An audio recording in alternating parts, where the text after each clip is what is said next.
Hello to everybody, welcome to this video which is about the politics in Islam as we can deduce or derive from the Quran and the traditions of the Prophet. This is a general understanding of politics which is considered as an Islamic world, so without doing differences between Sunni and Shia. So we consider as a general understanding of Muslim of politics. Okay, first of all, we have to say that the Quran does not deal with politics as a science of government or as management of power. So, according to a typical definition, a modern definition of politics.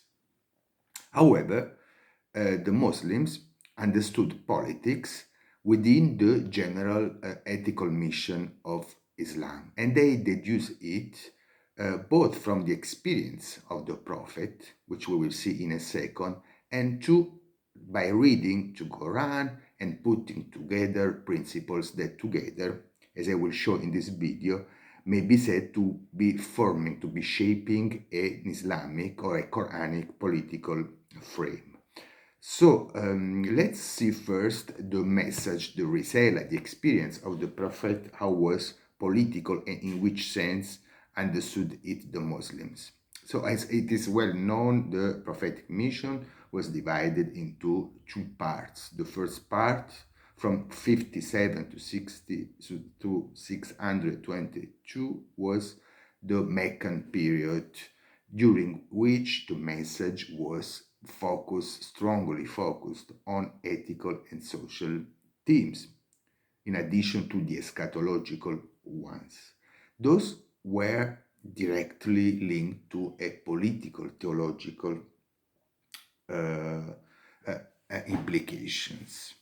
In fact, the Prophet in this period was condemning the hedonistic world of Mecca, which was probably according to some historians, was going through a period of transformation into a mercantile society.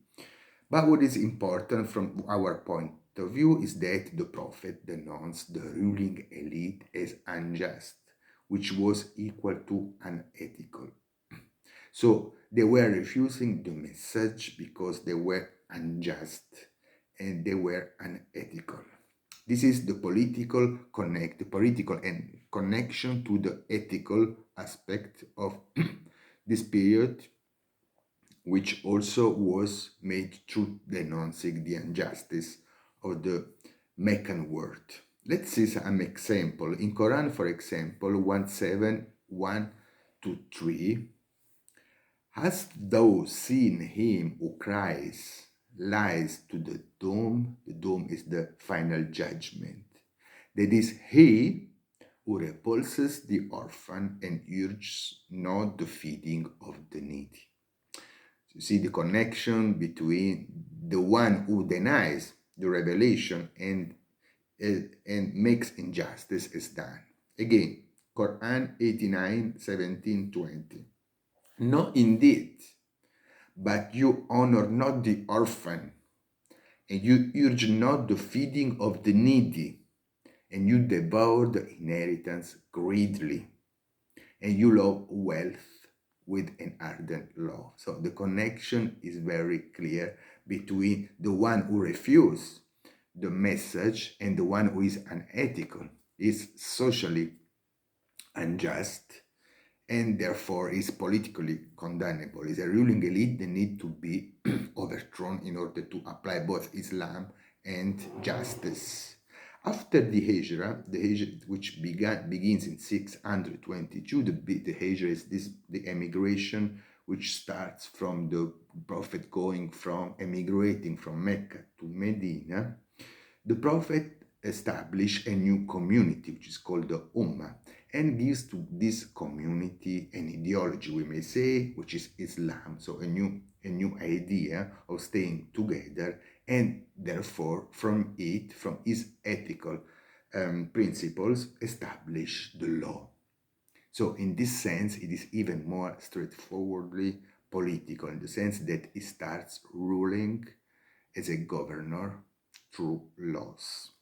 So this is the experience of the Prophet, from which there is a lot of hikmah or wisdom Muslims will take to understand how they should rule society, how should they deal with the political, which is derived, as we've seen, from the ethical. But let's go a little bit into the Quran. Now you see the Quran, of course, is the expression of the experience of the Prophet. So the two are very much linked. And let's see how, as I just stated at the beginning, there are principles in the Quran that put together and taken with the Quranic spirit, with the experience, with the understanding of the sense of the message of the experience of the Prophet, can shape a kind of political frame. So I have myself derived 4 principles or themes that are politically in the Quran. The first one is the obedience to the legitimate ruler. The second is justice. The third is commanding good and forbidding wrong. The fourth is the very famous shura, or consultation. So, okay, concerning the first point is the necessity of obedience to the legitimate ruler. So this should be the first point to build up a political frame. There is in the Quran the affirmation of the necessity of having a ruler and the obligation for the Muslims of obedience. This is derived from both the so-called verses of commandment, Ayat al-Umara, and an hadith, very famous. There are different versions of this hadith called the hadith of the Amir. The hadith means what has been said from the Prophet. One of those verses of commandment, so derived from the Quran, states, Quran 4:62, O believers, obey God and obey the messenger and those in authority among you. So very clear. There are others, but this is very clear.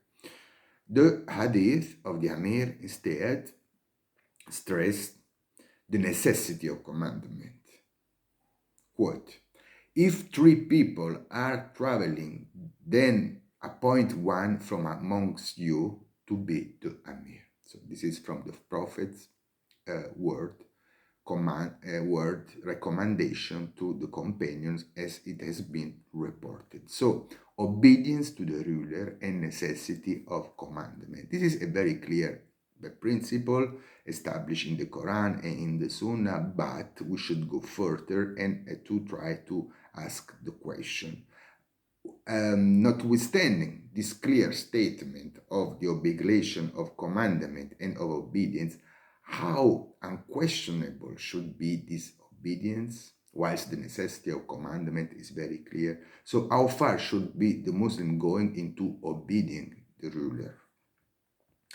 Obedience, indeed, as we will see, going further, must be balanced by the ruler's good governance and justice. Very key. So this brings us to the second point. You see how we should put together the several themes if we want to come with a general political frame.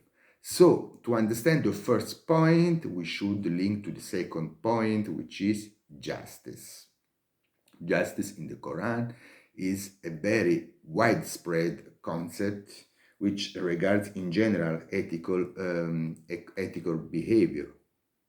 In general, the Quran limits the abuses of power by giving rights to the ruled and placing limits to obedience. Attention. So there is an obligation of equitable behavior in the Quran, which is also connected to good governance. So we see how there must be an obedience to the ruler, but also the ruler should be limited in his governing by giving rights to the ruled. Very important. So, Quran, for example, 4:61, God commands you to deliver trust back to their owners. Also, when you judge between the people, that you judge with justice. So those are very clear indication that the ruler should be ruling with and through justice. There is a binding system of rule. It's not an overall authoritarian ruler. In the Quran, therefore, justice is very key because it concerns all Muslims. I mean, it's a very general commandment which regards both ordinary Muslims and rulers. For example, O believers, be you securers of justice, witnesses for God.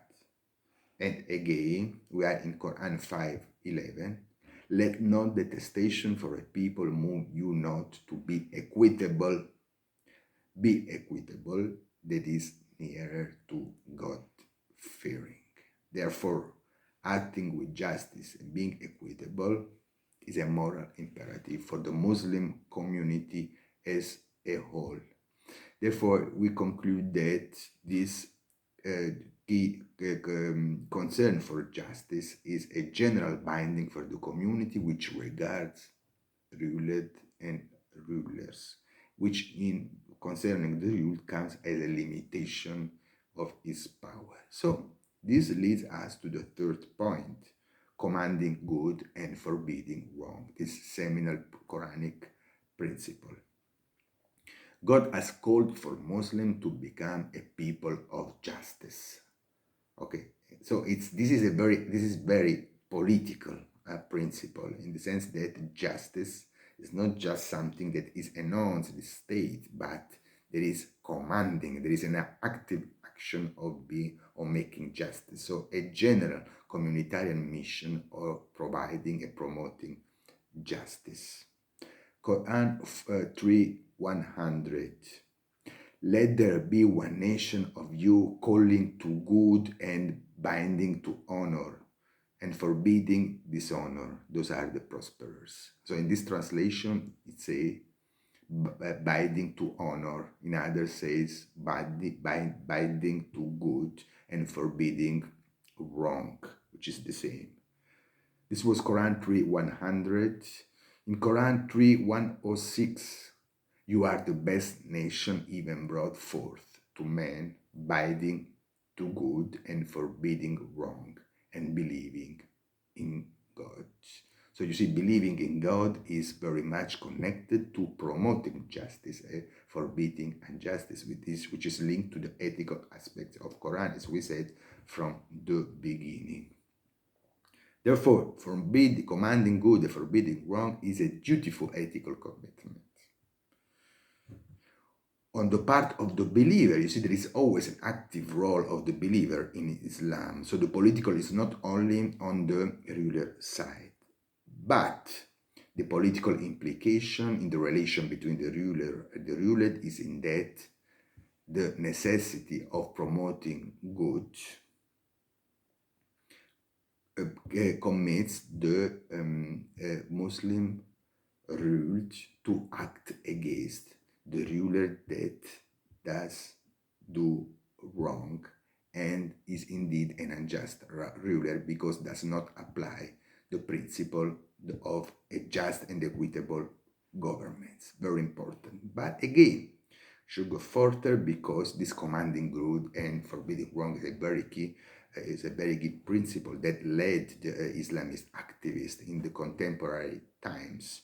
So we should ask the question, as did the Muslim do ask this question, but how in practice there should be this action, this commanding good? How should be a Muslim act against a wrong, or how should he promote a good? So there is a famous prophetic tradition reported in different versions, but the sense of which is that this can happen in three ways. The first is by heart, which means by praying. The second by tongue, mean warning with the word, and finally with the hand, which is fighting. Or if you want, making a revolution, if you want to translate in contemporary political vocabulary. The first of those three methodology of doing good, commanding good, and doing a forbidding wrong is clearly quietistic. So by heart, by praying, you say wrong, you go praying and you hope that God intervene. But the second, the doing by tongue, and the third by hand is very much political, is a push to political engagement. I don't think it is needed to be explained further. Let's go finally to the fourth point, which is also very famous, the Shura consultation. Contemporary Islamists have been doing of this principle the base for democratic government. So it's very key. So it is said that the Islamic government is a government based on Shura, on consultation, and therefore on participation to the decision, therefore to democracy. There is an implicit idea of Islamic democracy deriving from this very famous concept of shura. But what was it? In the Quran, it is referred in quite general ways in some verses which cannot be necessarily considered as being political, but in the there is also a very clear injunction in that when the Quran 42:38 says, recommend those who answer their Lord and perform the prayer, their affair being counsel between them, sure, and they expand of that we have provided them. So this is also a very statement to being committed in commandment, in shura, in consultation. But besides this Quranic and direct interpretation of the shura, we have especially all the reported accounts on the way the Prophet himself was seeking advices from his companions when taking decisions. So doing shura among them. And there is also another aspect of shura which is probably more Sunni than Shia, which is the one that considers the consultation as a method of choosing a ruler.